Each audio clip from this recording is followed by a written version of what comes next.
अस्सलाम वालेकुम dear students, मैं आपकी टीचर जुस्रा आसिम। आज हम लेक्चर नंबर 6 डेटाबेसेस का स्टडी करेंगे।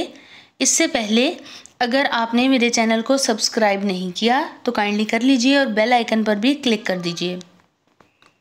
आज का क्वेश्चन है, what is database model and describe different types of database models. A set of rules or concepts that describe the structure of the database is called database model. अब इसमें आपको क्या क्या पता चलेगा कि डेटा टाइप्स जो कि किसी भी डेटाबेस के अंदर यूज़ की गई हैं वो कौन कौन सी हैं, डाटा के अंदर जो रिलेशनशिप्स हैं वो क्या हैं और कौन सी कंस्ट्रेंट्स जो हैं वो डाटा पर होल्ड की गई हैं या रिस्ट्रिक्शंस लगाई गई हैं। डेटाबेस मॉडल आल्सो डिफाइंस और describe the basic operations on the database. Basic operations on the database include, क्या क्या आ जाता है इसमें, storing data into the database, organize करना डाटा को और उस पर ऑपरेशंस करना। 3 तरह के मॉडल्स होते हैं, एक हायरार्किकल, एक नेटवर्क और एक रिलेशनल। हायरार्किकल मॉडल में रिकॉर्ड्स को इस तरीके से अरेंज किया जाता है जिस तरह एक ऑर्गेनाइजेशनल चार्ट बनाया जाता है। इसमें हर रिकॉर्ड टाइप को हम नोड या सेगमेंट बोलते हैं। एक नोड जो है वो एक खास एंटिटी के बारे में बता रही होती है।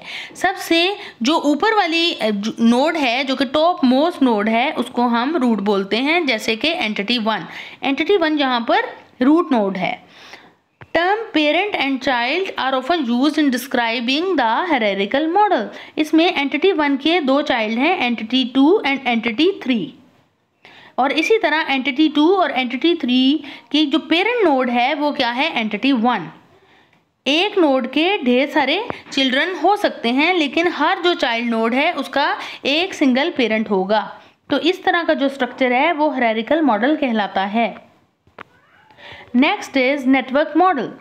नेटवर्क मॉडल ऑलमोस्ट सिमिलर है हायरार्किकल मॉडल की तरह, लेकिन इसका एक खास डिफरेंस है।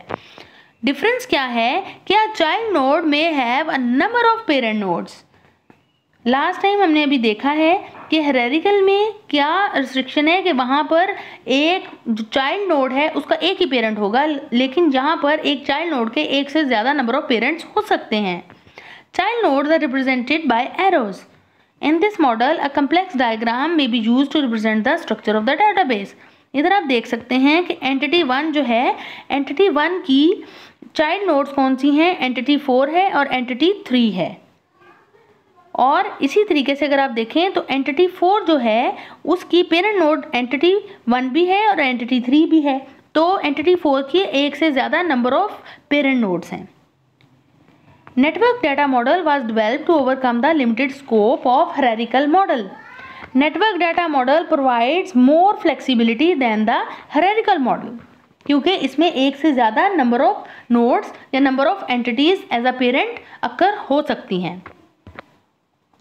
आगे बात आ जाती है relational database model. Relational database most commonly used data model है जो कि डेटाबेस को डिज़ाइन करने के लिए यूज़ किया जाता है।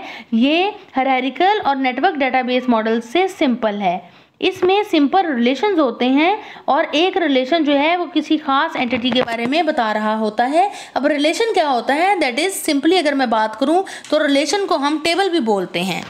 इधर टेबल्स में कोई फिजिकल कनेक्शंस नहीं होते जैसे कि हायरार्किकल और नेटवर्क मॉडल्स में होते हैं। इसमें डायरेक्टली प्राइमरी कीज़ की बेस पे डिफरेंट टेबल्स को आपस में रिलेट कर दिया जाता है। ये हम नेक्स्ट चैप्टर्स में स्टडी करेंगे कि ये कैसे करते हैं।